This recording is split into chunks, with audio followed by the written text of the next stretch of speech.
الحمد للہ الذی ذی العزت والعلا والصلاة والسلام علی سید الانبیاء شمس الضحیٰ بدر الدجا نور الہدی منبع الجود والعطاء اما بعد اعوذ باللہ من الشیطان الرجیم بسم اللہ الرحمن الرحیم فلا تزکوا انفسکم وہو اعلم بمن اتقی آمنت باللہ صدق مولانا العظیم وصدق رسولنا بلاغ المبین ونحن علی ذلک لمن الشاہدین والشاکرین والحمد للہ رب العالمین ان اللہ وملائکتہ یصلون علی النبی یا ایہا الذین آمنوا صلوا علیہ وسلموا تسلیما الصلاۃ والسلام علیک یا سیدی یا رسول اللہ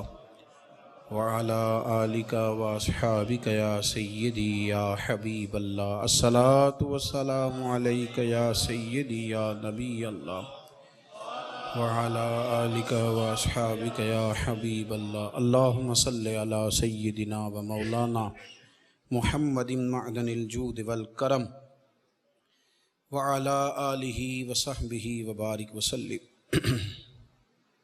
حمد و صلاۃ کے بعد ہمارا سلسلہ گفتگو راہ عمل کے نام سے آج عمل کے جن رستوں پر چلنا ایک بندہ مومن کو اور طریقت کے تصوف کے معرفت کے رستے پر چلنے والے جن لوگوں کے لیے جن چیزوں کی ضرورت ہوتی ہے اور جو چیزیں انسان کی روحانی ترقی کو روک دیتی، جو دنیاوی طور پر مالی طور پر اسے مضبوط کر دیتی ہیں لیکن عملی طور پر اسے کمزور کر دیتی ہیں، ان چیزوں میں سے ایک چیز پر ہم بات کریں گے۔ انسان کا یہ مزاج ہے کہ وہ اپنے آپ کو اچھا بتاتا بھی ہے اور اچھا کہلاتا بھی ہے۔ روز بروز اس کے اندر یہ خواہش بڑھتی چلی جاتی ہے کہ لوگ مجھے اچھا کہیں، اچھا جانیں، میری تعریف ہو، خود پسندی میں مبتلا ہوتا جاتا ہے۔ کوئی شخص اگر بطور اصلاح بھی اس پر تنقید کر دے تو اس کو وہ بھی چیز پسند نہیں ہوتی، اور بہت ساری جگہوں سے بہت سارے معاملات سے وہ اس لیے بھی رک جاتا ہے کہ وہاں چیزیں اس کی مرضی کے مطابق نہیں چل رہی۔ قرآن مجید نے انسان کی اس کمزوری کا ذکر کیا ہے اور سورہ نجم کے اندر ارشاد فرمایا کہ فلا تزکوا انفسکم، فرمایا اپنے آپ کو ستھرا بنا کر پیش نہ کرو، اپنی زبان سے اپنے آپ کو ستھرا بنا کے پیش نہ کرو۔ وَهُوَ أَعْلَمُ بِمَنِ اتَّقَىٰ، اللہ خوب جانتا ہے تم میں سے پرہیزگار کون ہے۔ یہ قرآن مجید ہے، ان دو لفظوں میں وضاحت کر دی، تم نہ اپنے آپ کو پیش کرو۔ ہمارے ہاں ہر آدمی کا مزاج ہے، ہم اپنی خدمات بتاتے ہیں، اپنی خدمات گنواتے ہیں، اپنا تعارف کراتے ہیں، اپنے منہ سے اپنا بتاتے ہیں۔ اس کا نقصان یہ ہوتا ہے، کمزوری یہ واقعہ ہوتی ہے کہ انسان اخلاقی طور پر اور روحانی طور پر کمزور ہو جاتا ہے۔ اس آدمی نے 5 سال کسی ادارے میں پڑھا لیا، وہ بھی بتا رہا ہے جی الحمدللہ 5 سال سے قرآن پاک پڑھا رہا ہوں۔ کس کو بتا رہے ہو؟ اگر تو اللہ کی رضا کے لیے یہ کام کیا تو پھر بتانے کی کیا ضرورت ہے؟ اللہ کریم تو جانتا ہے۔ میں نے وہاں 10 سال نوکری کی دین کی، تو بتا کس کو رہے؟ کس کو آپ یہ بات بتلا رہے ہیں؟ یہاں تو اپنا بتانے کا اتنا عجیب ذوق پیدا ہوا ہے کہ اپنے والد کو حج کرا کے لوگ دنیا کو بتا رہے ہوتے ہیں۔ میں نے اپنے ابا کو حج کرایا، بھئی ابا آپ کے تھے تو آپ نے ہی حج کرانا تھا، کسی اور نے تھوڑی کرانا تھا۔ جب والد آپ کے تھے تو آپ کو ہی کرانا تھا۔ میں نے دی بہنوں کی شادی کی تو بہنیں کس کی تھیں؟ میں نے بھائی کے ساتھ مدد کری تو بھائی کس کا تھا؟ میں نے جی اپنے استاد کی بڑی خدمت کی، ان سے پیار کیا، تو بھئی استاد بھی تو آپ کے تھے نا۔ کہتا جی میں نے الحمدللہ اپنے مرشد کے آستانے پر، میں نے اپنے شیخ کے آستانے پر نوکری کی، اور میں نے کہا تجھے غلطی لگ گئی ہے۔ کسی نے کہا تھا حضرت انس بن مالک سے بڑے نصیبوں والے ہو، 10 سال ہو گئے حضور کی نوکری میں، فرمانے لگے یہ تو ان کی نظر ہے کہ رخ ان کا ادھر ہے، تو ان کی مہربانی ہے، میں کون ہوتا ہوں مطلب میں اور ان کی نوکری؟ تو امیر حرم میں غریب بے نوا، تو کجا اور من کجا؟ اپنا آپ بتانا، اپنا آپ دکھانا، اپنے آپ کو ظاہر کرنا، اپنی تعریف پسند کرنا، مجھے مانو، مجھے کہو، مجھے گنو، میں خوبصورت زیادہ ہوں، میں پڑھا لکھا زیادہ ہوں۔ کچھ کو یہ بھی مسئلہ ہوتا ہے کہ میں سینئر زیادہ ہوں۔ بھئی آپ کیا بات کر رہے ہیں؟ یہ اللہ فرماتے ہیں تو اپنے آپ کو بنا کے پیش، دیکھیں نا کیسے خوبصورت لفظ ہے، فَلَا تُزَكُّوا أَنفُسَكُمْ، اپنے آپ کو ستھرا بنا کے پیش نہ کر۔ وَهُوَ أَعْلَمُ بِمَنِ اتَّقَىٰ، وہ خوب جانتا ہے تم میں سے متقی کون ہے۔ اسے بڑے بھولے بھالے، بڑے اللہ والے ریاض آپ کو بس ہم ہی جانتے ہیں، یہ تو ہمیں پتہ ہے۔ تو اپنی زندگی میں یہ جو خواہش ہے نا بڑا ہونے کی، سیانہ ہونے کی، سمجھدار ہونے کی، یہ انسان کو کمزور کر دیتی۔ ہم تعارف ہی بڑا کراتے ہیں، ہمارا تعارف بہت زیادہ ہے، ہمارا ذکر بہت زیادہ ہے، ہم بہت بڑے ہیں، ہمیں مانو، ہمیں گنو، ہمیں شمار کرو، ہماری خدمات کو تسلیم کرو۔ ہمارے ہاں تذکرے کیے جاتے ہیں، باتیں کی جاتی ہیں۔ میرے رسول کریم صلی اللہ تعالیٰ علیہ وآلہ وسلم، ایک حدیث ہے، اور میرا خیال ہے کہ یہ حدیث ہمیں بتائے گی کہ وہ جو ہمارے اندر ادھیڑ پدیڑ ہے نا، وہ جو مد و جزر ہے، وہ جو دل لگتا نہیں، کہیں ٹھہرتا نہیں، وہ جو نماز میں طبیعت جمتی نہیں، وہ جو قرار ملتا نہیں، وہ جو سکون آتا نہیں، تو یہ ایک حدیث بہت سارے ہمارے باطنی سوالوں کا جواب دے گی۔ رسول کریم صلی اللہ تعالیٰ علیہ وسلم نے فرمایا، ایک کنز المال کی حدیث ہے، حضور فرمانے لگے مال اور مرتبے کی محبت، مال اور مرتبے کی محبت، یعنی پیسے کی محبت اور عزت کی محبت کہ میں بڑا ہو جاؤں، میں چاہا جاؤں۔ فرمایا مال اور مرتبے کی محبت مومن کے دل میں منافقت کو اس طرح اگاتی ہے جس طرح پانی سبزے کو اگاتا ہے۔ مومن منافقت کے راستے پہ چل پڑ، اللہ کرے لوگوں کو سمجھ آئے اس بات، اللہ کرے ہمیں سمجھ آئے۔ یہ تو مال کمانے نہیں نکلا اور یہ تو مرتبہ حاصل کرنے جب نکل پڑا ہے، تو فرمایا تیرے اندر منافقت، پھر نہ حلال حرام کی تمیز رہ جائے گی، نہ اپنے بیگانے کی تمیز رہ جائے گی، کوئی پتہ ہی نہیں رہ جائے گا۔ پھر تو انسان بھیڑیوں کی طرح لوٹتا پھرے گا، کھاتا پھرے گا، دندناتا پھرے گا۔ میرے رسول کریم صلی اللہ تعالیٰ علیہ وسلم نے بالوضاحت فرما دیا۔ حضور فرمانے لگے یاد رکھو، اس محبت کو پنپنے نہ دینا، اس کے اندر زیادہ قوت نہ آنے دینا کہ تمہارے لیے مشکلات پیدا ہو جائیں، اس کو اتنا زیادہ بڑھوتری نہ دینے لا کہ پھر تمہارے لیے واپس لوٹنا مشکل ہو جائے۔ حبیب دو عالم نبی اکرم رسول رحمت صلی اللہ تعالیٰ علیہ وآلہ وسلم نے فرمایا یہ مرتبے کی محبت، یہ چاہا جانا۔ بہت سارے مذہبی لوگوں میں روحانیت نہیں ہوتی، پگڑی بھی ہوتی ہے، دستار بھی ہوتی ہے، کتابوں کا علم بھی ہوتا ہے، روحانیت کا دور دور تک پتہ کیوں نہیں ہوتا؟ کیوں بھلا؟ اس لیے کہ پگڑی باندھ کے، کتاب یاد کر کے، سارا کچھ سمجھ کے خواہش ہوتی ہے کہ اب مجھے سٹیج بھی ملے، اب مجھے تھوڑا سا اسٹیج بھی دیا جائے، مجھے عزت بھی دی جائے، چلو میرے آنے پہ 2 نعرے بھی لگا دیے جائیں۔ تو یہ چیز انسان کی طبیعت کے اندر نفاق کو جنم دیتی ہے، یہ کمزوریاں پیدا کرتی ہے۔ میرے رسول کریم صلی اللہ تعالیٰ علیہ وسلم کے صحابہ کی ایک بہت بڑی تعداد ایسی ہے جسے دنیا نہیں جانتی۔ 1,44,000 صحابہ نے حج کیا ہے حضور کے ساتھ۔ کہاں گئے باقی سارے؟ لوگوں کو تو چند کے نام آتے ہیں، وہ 313 جو میدان بدر میں جان ہتھیلیوں پہ رکھ کے نکلے تھے، کدھر ہیں ان کے نام؟ وہ جو 72 احد میں شہید ہو گئے تو وہ کہاں تھے؟ کہاں گئے وہ لوگ؟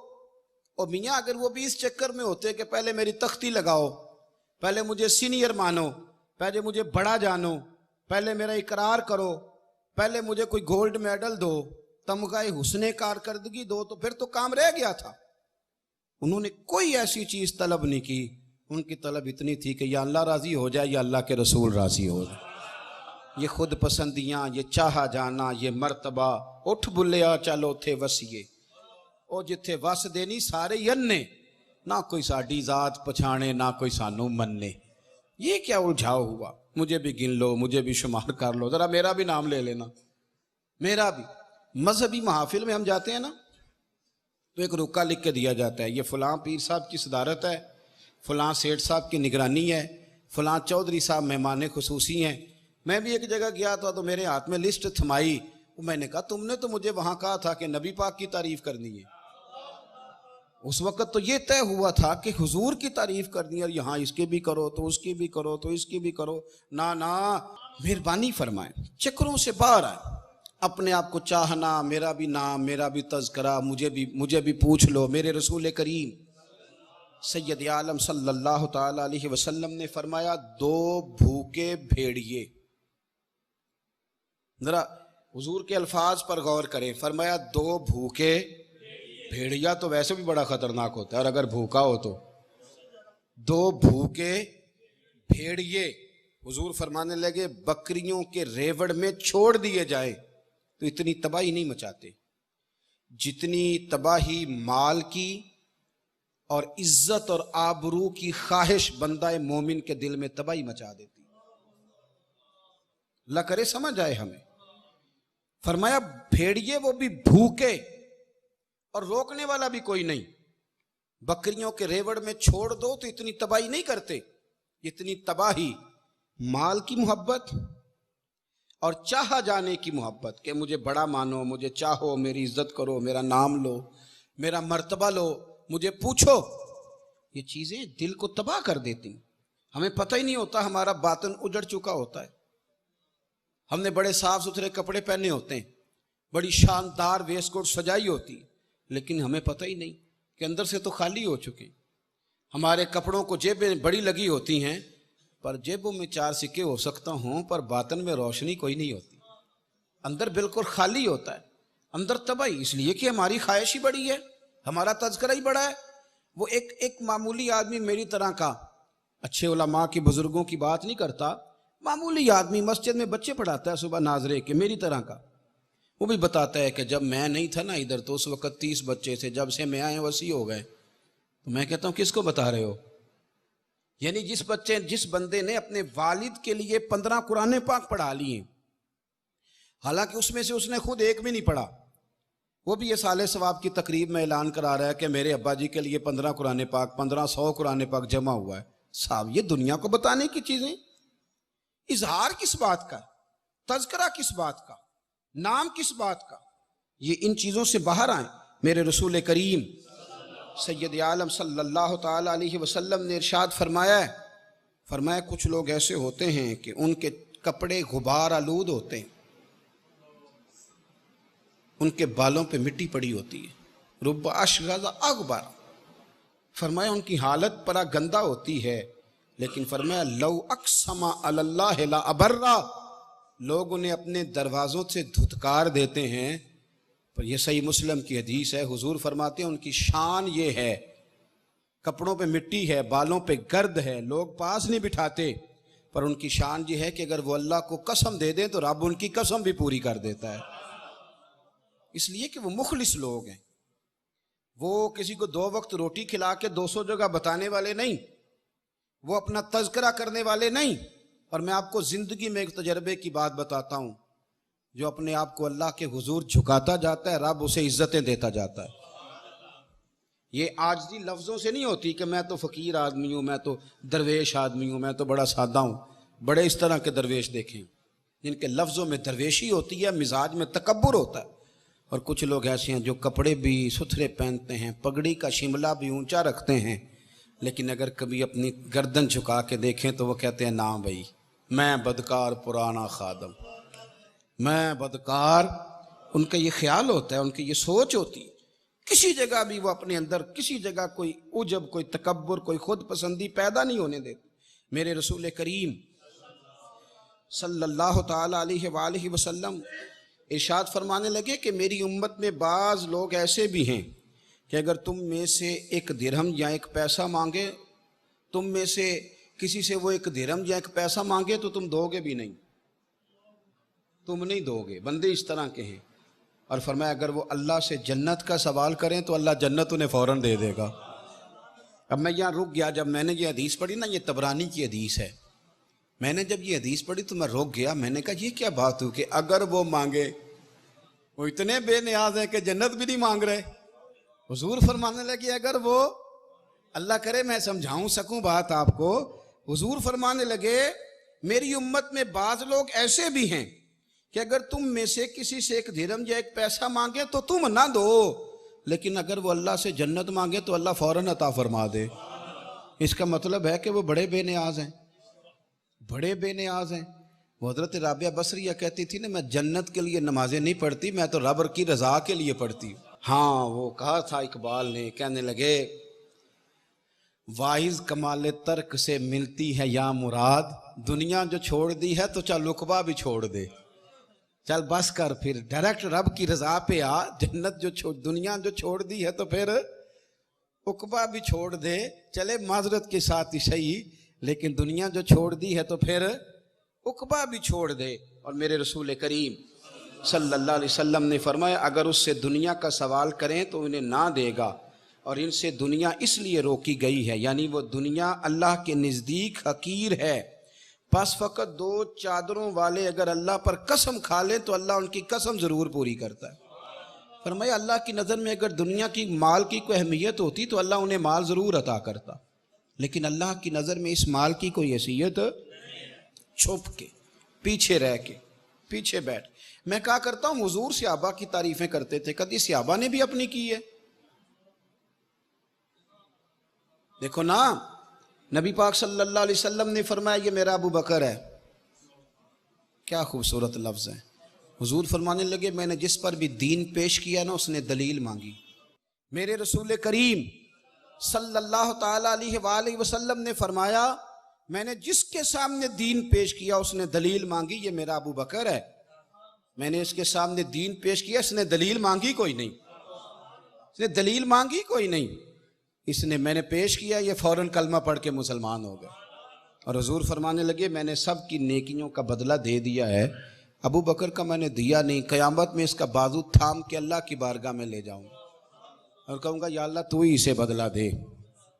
حضور ساری زندگی فرماتے رہے ابو بکر نے بڑی نیکی کی، بڑی نیکی کی۔ کوئی کچھی بات بھی نکال کے دکھا سکتا ہے کہ کبھی ممبر پہ کھڑے ہو کہ حضرت صدیق اکبر نے بھی کہا ہو میں نے بڑی نوکری کی؟ یہاں تو مصیبت بن گئی ہے۔ ایک دفعہ جھاڑو دینے والا 1500 جگہ پہ بتاتا ہے، وہ ختم ہو گیا جب تو نے بتا لیا، وہ جب تو ایک جگہ اظہار کر بیٹھا تو نیکی ختم ہو گئی۔ جب نیکی بتا دی جائے، سنا دی جائے، پھر کوئی نیکی رہتی ہے؟ وہ تو ختم ہو گئی صاحب۔ حضور نے فرمایا، پر جناب صدیق اکبر نے ساری زندگی کوئی بات، میرے محبوب فرماتے رہے کہ میرا عمر جس گلی سے گزر جائے شیطان رستہ بدل جاتا ہے۔ حضور فرماتے رہے کہ میرے بعد کوئی نبی ہوتے تو خطاب کے بیٹے عمر ہوتے۔ حضور فرمانے لگے 950 سال جبریل امین عمر کی شان بیان کریں تو شان ختم نہیں ہوتی۔ حضور فرماتے رہے، لیکن عمر ساری زندگی یہی کہتے رہے، او لوگو میں تو اونٹ چرانے والے کا بیٹا ہوں، میں تو اونٹ چرانے والے کا بیٹا، میں تو اونٹ چرانے والے کا بیٹا ہوں، میں تو اونٹ چرانے والے کا بیٹا ہوں۔ یہ تو مہربانی کر دی، مختصر سی میری کہانی ہے، یہ جو بھی ہے ان کی مہربانی ہے۔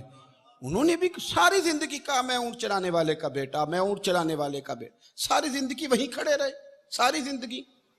میں نے ایک دفعہ اپنے صاحب رحمۃ اللہ علیہ سے پوچھا، میں نے کہا حضور یہ قرآن میں خوف کا بھی لفظ آیا اور خشیت کا بھی آیا، تو اس میں فرق کیا ہے؟ ہم معنی ہے یہ لغت میں، تو ایک تو معنی اہل زبان کریں گے اور ایک معنی اہل نظر کریں گے، کیونکہ لفظ تاثیر سے بنتے ہیں تلفظ سے نہیں۔ اہل دل آج بھی ہیں اہل زبان سے آگے۔ تو میں نے کہا حضور صوفیاء میں بھی کوئی معنی ہے؟ تو فرمانے لگے بالکل ہے۔ میں نے کہا دلیل؟ کہنے لگے حضرت عارف رومی نے لکھا ہے، عارف رومی نے لکھا ہے کہ یہ جو خوف ہوتا ہے یہ گناہوں کا ہوتا ہے، میں نے غلطیاں کی ہیں تو کہیں میرا رب ناراض نہ ہو جائے. اور یہ جو خشیت ہوتی ہے نا، یہ عاجزی کی ہوتی ہے. اس کا معنی یہ ہے کہ میرے سر کا سائیں کہیں ناراض نہ ہو جائے، کہیں ناراض.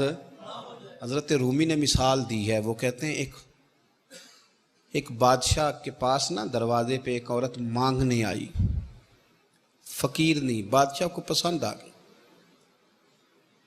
اس نے نکاح کر لیا. ابھی سویرے فقیر تھی، شام کو ملکہ بن گئی. 1 منٹ لگا، صبح فقیر تھی، مانگ رہی تھی، ہاتھ پھیلا رہی تھی، شام کو ملکہ بن گئی. بڑا اعزاز دیا بادشاہ نے، بڑا نوازا، 20 کنیزیں، کام کرنے والی، مال دولت سارا کچھ. لیکن وہ بی بی روز روتی، کبھی مصلے پہ بیٹھ کے روتی، کبھی قرآن پڑھ کے روتی. صبح سے شام تک 20 دفعہ کنیزیں دیکھتی تو روتی. بادشاہ نے حکم دے رکھا تھا کہ اس کے ابرو کا اشارہ ہو جائے تو جو یہ مانگے اسے دے دیا جائے. لیکن وہ روتی رہتی، وہ روتی رہتی، وہ روتی رہتی. ایک دن جو کنیزوں میں سے ذرا سیانی تھی وہ آ گئی، کہنے لگی بی بی بات سن، ہمیں نہیں سمجھ آتی کہ ہم غریب لوگ ہیں، مجبور ہیں، تنگ دست ہیں، بے اختیار ہیں، تو مالدار بھی ہے اور با اختیار بھی ہے اور موج میں ہے تو روتی کیوں ہے؟ تو وہ کہنے لگی تمہیں پتہ نہیں میں کیوں روتی ہوں. میں جب پلٹ کے اپنا ماضی دیکھتی ہوں نا تو میں سوچتی ہوں کہ میں اس قابل نہیں تھی، اس نے نظر کرم کر دی ہے، تو اب سارا دن روتی رہتی ہوں کہ کہیں میرے سر کا سائیں ناراض نہ ہو جائے. میں اس قابل نہیں تھی، میں اس قابل نہیں تھی. پتہ تے سارا ہے نا سردار نو کیتیاں دا، ایدہ پردہ چپایا ہی تیرا پلا ہو سی، میں قابل نہیں تھی. اور پھر ان کنیزوں کو کہنے لگی سنگ سہیلیو آؤ بیٹھو، میرے لیے دعا کرو کہ وہ جو میرے پر شفقت کرتا ہے وہ ہمیشہ مجھ سے راضی رہے، وہ کہیں ناراض نہ ہو جائے، وہ کہیں کسی جگہ پریشان نہ، کہیں کوئی ایسا معاملہ نہ بن جائے. اس یارو وہ جو ظرف والے لوگ تھے ان کا تو یہ سٹیٹس تھا کہ وہ روتے تھے، اور یہاں 2 نیکیاں کر کے زمانے کو بتانا، 2 خدمتیں کر کے تعریف مانگنا، اجر کا سوال کرنا. میرے رسول کریم علیہ السلام نے فرمایا صبح قیامت کچھ لوگ اللہ کے حضور حاضر ہوں گے، اے اللہ ہم حاجی تھے، نمازی تھے، سخی تھے، عبادت گزار تھے. تو اللہ فرمائے گا کیا لینے آئے ہو؟ اللہ وہ مسجد بنائی، مدرسے میں تعاون کیا، فلاں شیخ کی نوکری کی، فلاں جگہ گئے، جلسہ کرایا، محفل کرائی، سرائے بنایا اور صاف پانی کا کنواں لگوایا، اور جناب ہم نے وہ فلانے کی. تو اللہ فرمائے گا میرے لیے تھوڑی کی تھی، جاؤ جن کو دکھانے کے لیے کی تھی ان سے جا کے اجر مانگو. تمہارا تو خیال تھا واہ واہ ہو جائے، بلے بلے ہو جائے، اور مٹی دیں، مٹی رہنا ہی ایویں کا دی بلے بلے، اج مٹی دے اتے بندیا تے کل مٹی دے تھلے. عجیب بات کرتے ہیں صاحب لوگ، اور بتلانا اور دکھانا اور ظاہر کرنا اور پھر اس کا تذکرہ کرنا اور تھوڑی سی خدمت کر کے نا، تھوڑی سی اس کا جناب ذکر کرنا. میں 4 اجتماعات میں شریک ہوا ایک دن، یہ بھی 1 آدھ دن پہلے، تھوڑا بیمار ہوں، زیادہ نہیں کام کر سکتا، تو مشقت خاصی کرنی پڑی. ایک ساتھی نے بھی مجھے کہا کہ ماشاءاللہ کل بڑی ہمت دیکھی آپ کی، دوسرے نے بھی کہا، تیسرے نے بھی کہا، پھر جب چوتھے نے تو کہا، میں نے کہا یار بس کر دو، نہ کہو اتنی دفعہ، ہاں کر لی تو کیا ہو گیا، حد ہو گئی ہے. اگر تم ہمارے گناہ گنو اور پھر ہمارا کام گنو تو ہمیں مشورہ دو گے کہ تھوڑی اور محنت کیا کرو. پر یہ تے پتہ سارا ہے نا سردار نو کیتیاں دا، ساڈا پردہ چپایا ہی تیرا پلا ہو سی. اپنی زندگی میں نا یہ اس سے باہر آ جائیں، میں جانا جاؤں، میں پہچانا جاؤں. کدھر گئے جو بڑے جانے جاتے تھے؟ کہاں گئے جن کے نام کا توتی تھا؟ وہ کدھر گئے جنہوں نے تعریفیں کرا لی؟ تعریف بس ایک ہی اچھی ہے، دعا کرو وہ ہو جائے. ایک تعریف بڑی اچھی ہے، دعا کرو وہ ہو جائے، وہ ہو جائے. کاش کسی کے ماں باپ جانے سے پہلے کہہ دیں کہ میں اولاد سے راضی ہوں. کاش کسی کا استاد جاتے جاتے کہہ جائے کہ میں فلانے سے اور دعا مانگو. کسی کا مرشد کسی کو کان میں بتا جائے کہ میں اس سے بڑا راضی ہوں، دعا مانگو. اور پھر کامیابی تو تب ہوگی جب قبر میں جائیں گی اور مدینے والے رسول کہیں گے آجا میں تجھ سے راضی ہوں. باقی یہ بڑے بڑے پوسٹر چھپتے، بڑے بڑے نعرے لگتے، حکومتیں قائم ہوتی، پھر ایک وقت آتا ہے ہر چیز زمین بوس ہو جاتی ہے. سنگیو یاد رکھو، یہ چاہا جانے کی خواہش، یہ عجب، یہ خود پسندی، اپنے آپ کو ٹھیک کرنا، اپنی تعریفیں کرنا، اپنے آپ سے باتیں کرنا، اپنا ہی چہرہ دیکھتے رہنا، پھر پلٹ کے اپنے آپ کو سنوارنے لگنا، پھر کنگھی شروع کر دینا، پھر اس ڈیزائن کا کپڑا اتار کے تو نئے ڈیزائن کا پہن لینا، پھر لوگوں کو بتانا کہ تو میں بڑا قابل ہوں، دیکھا میں نے کیسے مال کمایا ہے، اب تو بول کہ میں کتنا اچھا ہوں. خوشامدی ٹولوں کو جمع کر لینا اور جگہ جگہ اپنی تعریفیں، خوشامدیں بندے بٹھانا. نہ نہ نہ، کوئی کام ایسے بھی کرو جس میں کسی تحفے کی خواہش نہ ہو، جس میں کسی شخص کے کہنے کی خواہش نہ ہو، جس میں کوئی بڑھوتری نہ ہو، کوئی ایسا کام نہ ہو، کوئی ایسی چیز نہ ہو کہ انسان محسوس کرے یارو میرے رسول پاک علیہ السلام نے اس نیکی کو پسند کیا ہے کہ سیدھے ہاتھ سے نیکی کی جائے اور الٹے ہاتھ کو خبر نہ ہو. سیدھے سے کرو، الٹے کو خبر نہ ہو. جو چیز چھپی رہتی ہے نا وہ قیمتی ہوتی ہے. 10 کروڑ جس کے گھر میں پڑا اس نے کبھی بتایا ہے 10 کروڑ قیمتی کہ تہجد کی نماز قیمتی؟ 10 کروڑ کا تو بتاتا نہیں، تہجد کا ساری دنیا کو بتا دیتا ہے. عجیب آدمی ہے بھئی. 10 کروڑ قیمتی کہ تہجد قیمتی؟ تیرے گھر میں اگر 20 تولے سونا ابھی پڑا ہے بتائے گا گلی گلی جا کے کہ گھر میں جی سونا پڑا جی 20 تولے، وہ میں اب ابھی رکھ کے آیا ہوں جی، چابی میری جیب میں، بتاؤ گے؟ لیکن 20,000 مسجد میں دے کے سارے زمانے کو بتا دیا. وہ 20,000 زیادہ قیمتی اس 20 کروڑ سے جو اللہ کے رستے میں دے دیا. سیدہ طیبہ طاہرہ حضرت عائشہ صدیقہ رضی اللہ تعالیٰ عنہ فرماتی ہیں حضور ایک بکرا لائے اور اسے ذبح کیا اور فرمایا عائشہ پکاؤ، کچھ بانٹ دینا، کچھ میرے لیے رکھ لینا. جناب عائشہ صدیقہ کہتی ہیں میں بانٹتی رہی. ایک دستی، ایک گوشت ٹانگ کا ایک دستی بچ گئی. حضور تشریف لائے، نبی کریم علیہ السلام فرمانے لگے عائشہ کیا بنا؟ میں نے عرض کی یا رسول اللہ سارا ہی بانٹ دیا ہے، ایک دستی بچی ہے. حضور فرمانے لگے عائشہ نہیں، وہ جو تو نے بانٹا ہے وہ سارا ہی بچ گیا ہے، وہ جو تو نے بانٹا ہے وہ سارا بچ گیا ہے.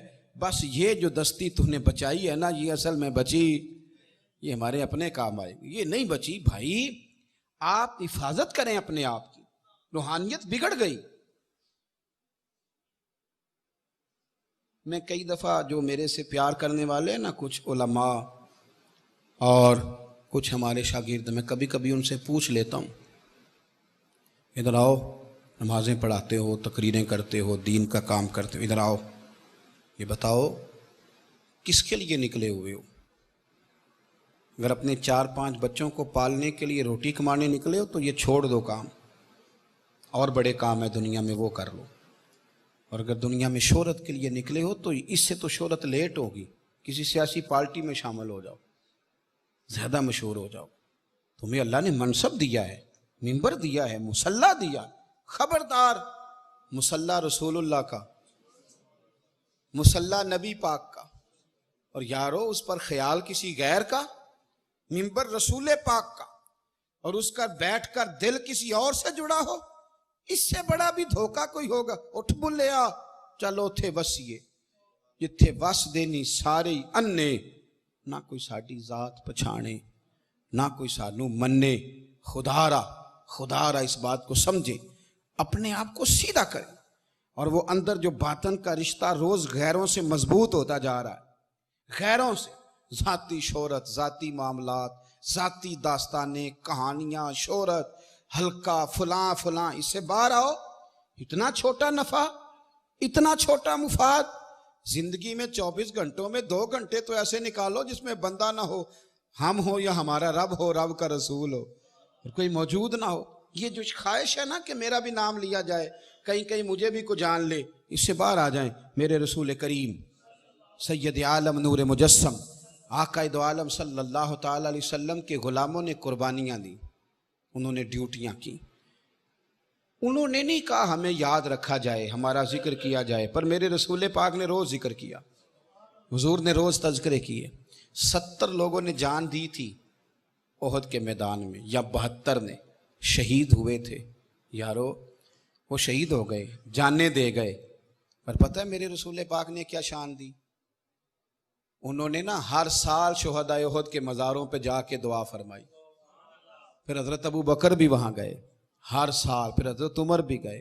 مزے کی بات یہ کہ با پردہ با حیا چھپی ہوئی پردوں میں حضرت فاطمہ الزہرا بھی وہاں تشریف لے جاتی. ان کو احساس دیا. انہوں نے نہیں لوگوں سے کہا کہ ہمارے تذکرے کرنا، ان کے بچوں نے ان کے دربار نہیں بنائے.